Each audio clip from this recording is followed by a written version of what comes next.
Hello all, here's the second instalment of my series on using aluminium extrusion in the workshop.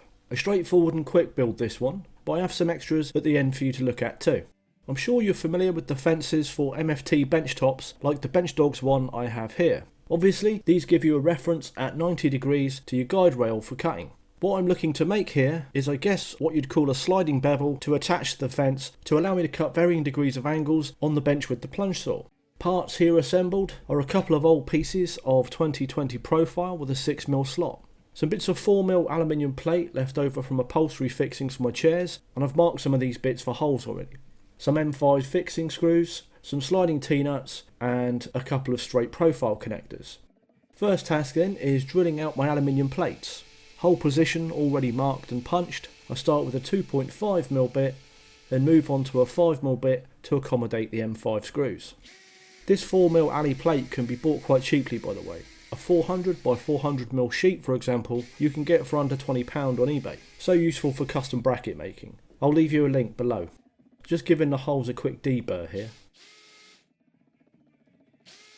For cutting alley plate, absent a CNC mill, your best bet is a bandsaw I think. I'm using a 6mm 10 TPI blade that makes easy work of it.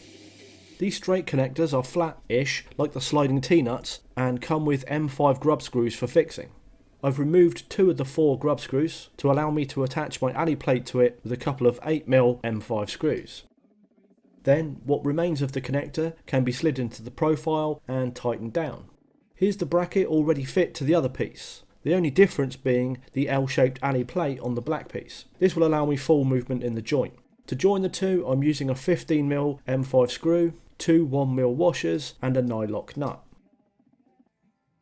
Although this fixing method is low profile, the reason I did it this way was more to do with keeping the plates close and unwanted movement to a minimum as a result. One of the reasons I picked this grey piece out of my profile pile was it already had through holes drilled from a previous use. I'll be using the 2 furthest apart to attach it to my fence. This done in the usual way with trusty sliding T-nuts and 25mm M5 screws. Despite its printed scale on the front, the Benchdogs fence still retains a single slot along the bottom, convenient for attaching my bevel. In the absence of a fence, I suppose you could attach such a bevel to a couple of Benchdogs via some of those hook widgets like on Dave Stantons' guide rail attacher-majigs. I figured out that the first screw aligned with the 220 mark gives me a whisker of clearance blade side, whatever the angle. I'm using slot head screws here. Not the easiest, but I'll pick up a couple of hex screws soon. Not suitable for thumb screws unfortunately. Very last part of the build then is adding this bit of alley plate which will lock in the angles. I won't be adding a protractor to this, although it did cross my mind to sacrifice a cheap digital angle finder mounted to it. But no, I intend to use this for a specific task, cutting the angles on my furniture components. For these I have a bunch of CNC templates. Setting a square against my right side fence, blade edge on the cutting line, I'll use a template to set the bevel angle, just like you see here. Then lock it down. Depending what piece I'm making, my furniture components are between 30 and 48mm, so all will clear the 26mm height of my bevel. And if I wanted to cut something thinner, I'd just have to lift it with a sacrificial piece underneath. Using a scrap of elm here as a demo.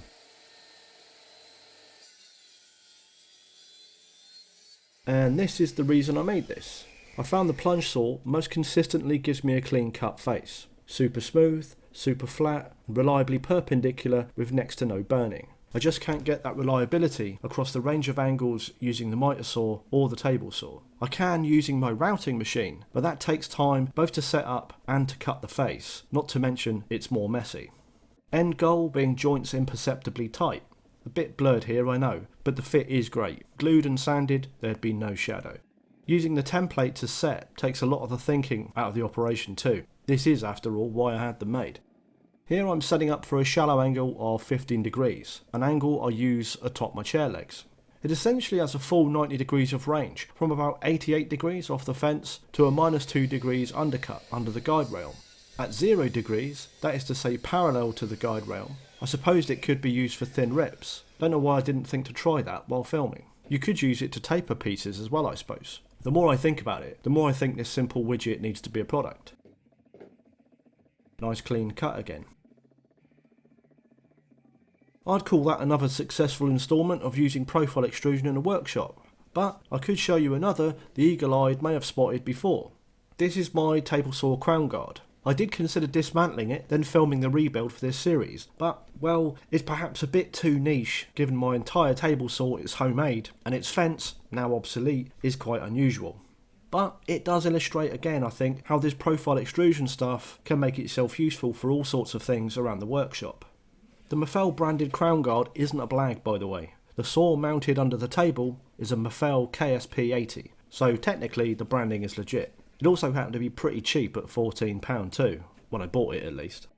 In the next episode of the Profile Extrusion in the Workshop series, I'll be going through the making of this. It's essentially a drill stand, but one that goes properly straight up and down, no flex, that can also serve as a surfacer with the drill swapped out for a milling motor. Neat, huh?